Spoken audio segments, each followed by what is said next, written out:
How to use the profile menu. The profile menu is fixed at the top of all configuration screens. The Apply button is used to apply a loaded profile to a connected device. It remains disabled if no device is connected or no profile has been loaded. The Load button provides two options: Load from PC and Load from SCSI. Clicking Load from PC allows you to load a profile from your PC. Only profiles with the same model and firmware version as the loaded model or connected device can be loaded. Clicking Load from SCSI retrieves available profiles from the SCSI server.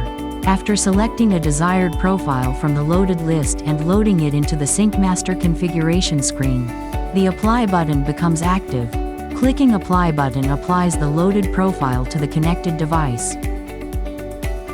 The Upload button uploads the current profile to SCSI. SCSI-related features are unavailable to guest accounts, anonymous users, or in offline mode. The Save button allows you to save the configured profile to your PC.